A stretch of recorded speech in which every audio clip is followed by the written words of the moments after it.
Let's do this. Let's do this, mga my dear. Hello, my dear. Hello. Alam mo, malamang di mo pa alam. May balak akong gawin. Okay, this is reading ng, of course, unahin natin yung career. Tapos love life. Okay, gusto mo ba yon? This is going to be your first 15 days of June. This is from June 1 hanggang June 15, 2025. General reading na merong money at merong love. Okay? Okay ba yun? Okay yan. Okay, so hello mga my dear Aries. Hello. So, let's start. 9 cards tayo in total. Okay, 9 cards in total tayo sa career. 9 cards din tayo sa usapin ng love. Okay. So, let's go tayo mga my dear Aries. First 15 days of June. Let me see.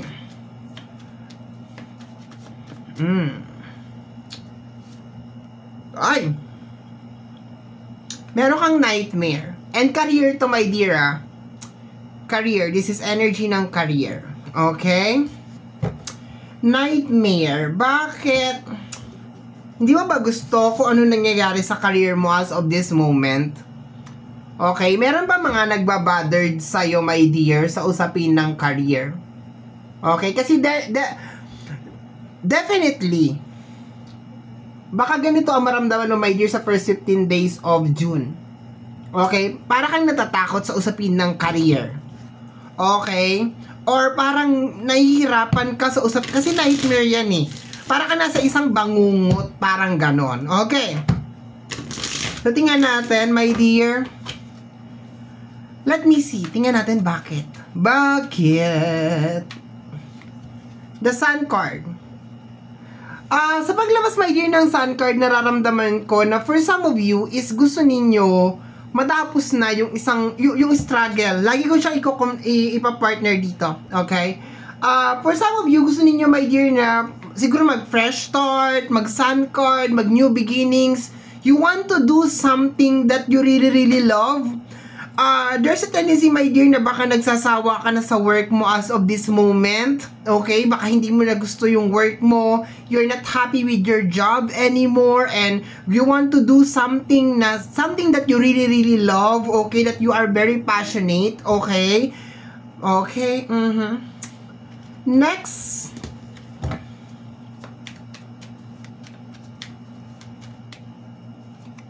The Death card. Gusto mo ba mag-resign? Gusto mo ba mag-quit? Itong dalawang card na to, this is a sign of new beginning. You want a fresh start. Nagsasawa ka na dyan sa kung ano yung, diba, kung ano yung meron ka ngayon. Gusto mo ng something new. Sun card and the Death card, my dear. Okay? Maganda naman to. Pero ang hirap kasi niya, my dear, talaga ang hirap niyang gawin. Okay, especially kung tuloy-tuloy yung bayarin, meron ka mga sinusuportahan, of course, kailangan mong kumain, yung mga ganun, no? So, ang hirap na parang, kahit sabihin natin na very toxic na yung environment mo ngayon, kung saan ka kumikita at kung saan ka nagkakaroon ng pera, minsan ang hirap talagang umalis.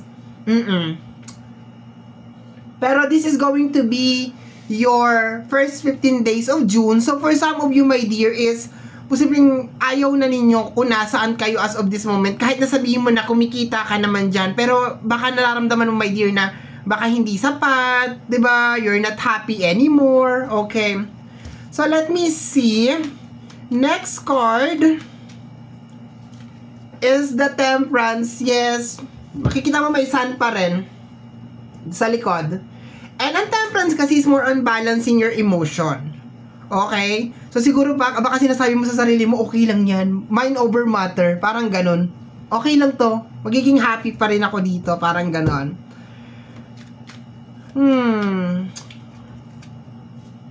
Problema sa mga katrabaho. Okay? I can feel na parang you have a problem here sa mga katrabaho, amo, boss, toxic. Okay. Baka din, pinapahirapan ka. Kung makikita mo sa likod ng nightmare, merong mga kamay. Okay? So, ang hirap talaga ng ganito. I can feel you. Okay? Kasi, naranasan ko to na meron akong mga katrabaho na akala mo tagapagmana sila ng kumpanya. Shout out sa inyo. Sana napamanahan na kayo sa mga oras na ito. Okay. Next, we have 4 cards. Empress, energy ng growth. Okay, growth. Honestly, my dear, ang dami mo natutunan sa kung ano yung meron, kung ano yung situation mo as of this moment. Ang dami niya na-contribute sa'yo. I think, siguro for some of you is mas humaba yung pasensya mo. Okay? Maturity kasi to. Okay? Kung sa love natin to ipapasok, pregnancy, ganon. Pero this is a card of maturity, growth, okay, improvement, okay? So, tingnan natin. The Ace of Swords. Ang daming nabago sa imo, so you need to be thankful. You need to be thankful pa rin. Kahit sabi mo, sukang-suka ka na sa trabaho mo as of this moment, or hirap na hirap ka na sa trabaho mo as of this moment, you need to be thankful. Okay? Kailangan mo magpasalamat kasi marami na i-contribute sa'yo ito. And ganun din sa mga kung sino man yan, kung meron mga nagpapahirap sa'yo sa situation mo as of this moment, be thankful. Okay? Be thankful. Magpasalamat ka sa kanila. The Queen of Pentacles, ito na yung sinasabi ko kanina, na meron tayong mga obligasyon and responsibilidad, my dear Aries, na sometimes yun ang nagiging dahilan kung bakit tayo nagtatagal dun sa isang, alam mo na, sa situation, sa trabaho, okay? Next, Christmas, the Hangman, okay? So, ilan na ba to? 2, 4, 6, 8, 9 na, okay? So, honestly, my dear, pagsampa ng first, ano daw sabi ko? Tama na yun, basta sinabi ko na. Pagsampa, my dear, ng first 15 days of June, gusto mo lang talaga ng fresh start. Gusto mo ng bagong environment, gusto mo ng bagong trabaho. If you will be giving a chance, gagawin mo yung isang bagay na masaya ka, na nag-i-enjoy ka. Yung parang ganun, that you will be, that hindi ka lang nagtatrabaho para sa pera. Yung parang ganun, yung ginagawa mo to kasi nag-i-enjoy ka, yung ganun. Pero ang hirap na kasi talaga, my dear Aries, makahanap ng ganun eh. Problema sa mga katrabaho, meron. Pero malaki yung magiging contribution nito, my dear, para sa'yo. Always remember, hindi kayo lalagay dyan ng walang dahilan. Okay? So, tingnan natin yung bottom deck of the card. We have here, count your blessing, my dear, ha? Ugaliin mo sa first 15 days of June to count your blessing. Kasi dito, my dear, para nakatingin ka lang dun sa mga negative na energy, hindi mo napapansin na meron pa rin mga positive na nangyayari sa paligid mo. Try to focus on positive things, okay? Kasi hindi natin basta-basta, my dear, mababago yung kung ano yung meron tayo as of this moment, or hindi natin kayang baguhin yung ating surrounding na, oy, maging mabait ka sa akin, oy, ganito, ganyan, oy, hindi ka magiging tagapagmana, oy, ganito, ganyan, oy, lakihan yung sahod nyo sa akin. Hindi natin magagawa yon. Sometimes, ang kaya natin gawin, my dear, is mabago lang yung mindset natin. Tayo lang din, no? Yung parang, okay, napaka-stressful nitong trabaho ko or something, hindi na ako masaya dito, pero kailangan natin minsan parang, 'di ba, count our blessing na lang, okay? So, yun ang iyong gabay para sa first 15 days of June. Sa area naman, yon ng career. Okay, so let's go tayo, my dear, sa area ng iyong love life. Love life. Okay.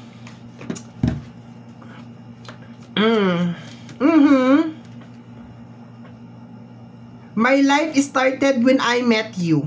Okay? Hindi ko sure kung itong card na to, of course, iisa lang siya, if nag-umpisa ang buhay mo nung nakilala mo siya, or nag-umpisa yung buhay niya nung nakilala ka niya. Okay? Kasi sabi niya dito, my life started when I met you. Okay? Kumbaga, nung nakilala kita, nagkaroon ng kulay ang aking kimchi. Ganon. Okay? Ang aking kimchi ay bumukadkad. Ganon. Di ba? So, tingnan natin, my dear, what is happening with your love area. Ang ganda nung yung ano niya, yung energy niya is very basta kakakilig. First card natin is the 9 of Cups. Okay? So for some of you, ang tinutukoy dito is ikaw to. Okay? Na-confirm ko na ngayon na ikaw to. Ikaw to nagsasabi, my dear, na nung dumating ka sa buhay ko, nakakita ako ng twinkle, twinkle, little star. Ganon. Okay? Parang, ikaw na nga, mapapakanta ka ng ikaw na nga, ang hinahanap ng aking puso. Okay. Next card is the 8 of Pentacles. Okay? Very motivated tong energy na to. Okay? Siguro for some of you, my dear, talaga nag-grind kayo ng sobra-sobra. Talagang lahat ginagawa ninyo, my dear, nang dahil sa isang tao. Okay? Talagang inspiration. Okay? So, sasabihin naman nila, paano yun pag single ako? Of course, your family is inspiration. So, sinasabi dito, my dear, this, you have your inspiration. Mayroon kang inspirasyon. Diba? Ganon. Tingnan natin. Next card will be the Ace of Pentacles. Okay? Parang blessing. Parang blessing siya sa buhay mo. Talaga ba? Nakakapanibago. Kasi bakit? Karamihan ng reading mo, masagwa. Masagwa lahat ng reading mo, honestly. Okay, ngayon ang ganda. Okay? The 4 of Cups. Okay. So, may problema sa kanya. Tamad ba to? Tinutukoy ba dito ay tamad? Tamad na tao?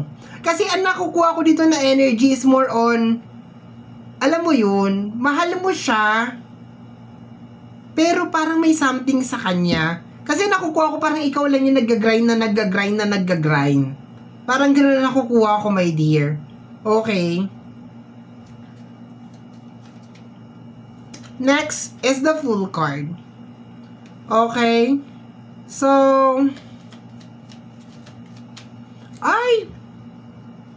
meron kang Moon card. Okay. So, teka lang ha. For some of you, my dear, ang tinutukoy dito is your inspiration. Okay. Pero, ang nakuha ko na energy is, parang may pagkatamad siya.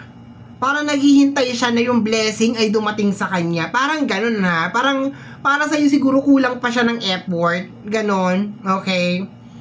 Kasi nakukuha ko yung effort na sa'yo. Okay? Ikaw talaga yung effort ng effort. Okay? Pero, dahil sa energy ng Moon card, nakukuha ko, my dear, na for some of you is, meron kang sinusulyap-sulyapan. Parang ganon. Kasi bakit? Moon card at saka Fool card to. So, meron ka ditong sinusulyap-sulyapan. Bakla ka. Okay? Ayan o. Ang mahirap dito is kung taken ka. Okay? So, meron ka sinusulyap-sulyapan.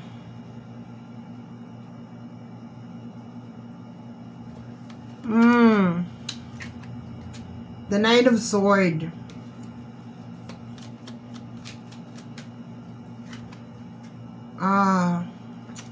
Okay. Eto na nga. Okay. So, himayin na natin to. Sabi mo, my life started when I met you. So, ibig sabihin, nung dumating ka sa buhay ko, parang nabuhayan ako. Parang ganon. And then, basta, nabuhayan ka. Kaso, ang problema, may dear, nakukuha ko dito is, kulang siya ng effort. Okay? Basta kulang siya ng effort. Posibleng pogi siya or something. Basta may nagustuhan ka sa kanyang something. Okay? Pero kulang siya ng effort. Okay? Kulang siya ng effort. Parang, kasi nakukuha ko ikaw yung nag-grind dito. Kaya kasi siguro na-stress ng ganito ng bonggang-bongga kasi parang kailangan niyo siguro magtulungan pero ganon. Kasi bakit may 9 of sword ka dito? Okay? So, for some of you is parang sinusubukan mo i-keep yung relationship, yung connection ninyo kasi dahil mahal mo siya. Okay? Dahil mahal mo siya, sinusubukan mong i-keep yung relationship. Okay? So, pero may something sa kanya. Okay?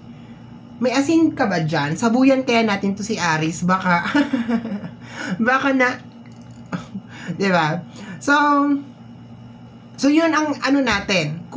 Ang daming kulang sa kanya. No? Kulang siya sa, lalo na sa usapin ng pinansyal. Okay? Medyo nakukulangan ka sa kanya. Pero for some of you naman mga my dear Aries is, meron kang inspiration, okay? Pero, meron ka ditong 4 of Cups. Ang problema, pamilyado ito. Okay?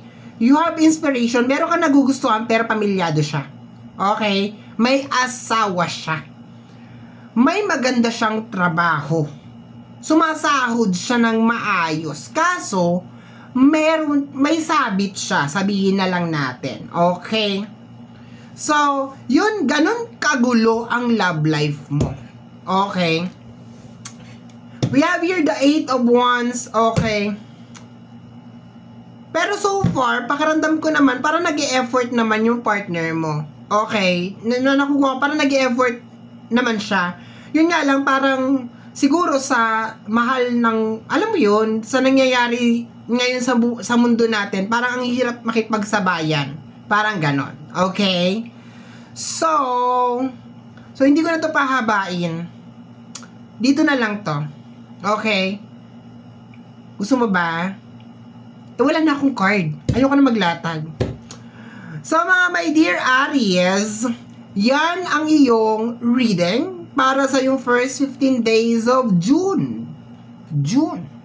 Somehow, mga my dear Aries, kung nagustuhan mo to, especially kung napadaan ka lang, don't forget to subscribe. Pag-click my dear ang notification bell para ma-update ka sa aking mga upload. And of course, huwag mo kong tinitipid. Free to like, free to share, free to comment sa lahat ng ating mga videos. Matuto ka mag-share. Share is giving, share is loving. Okay? So once again, my name is RJ, also known as Apo J. Maraming salamat po and until next time. Bye-bye. Thank you, my dear.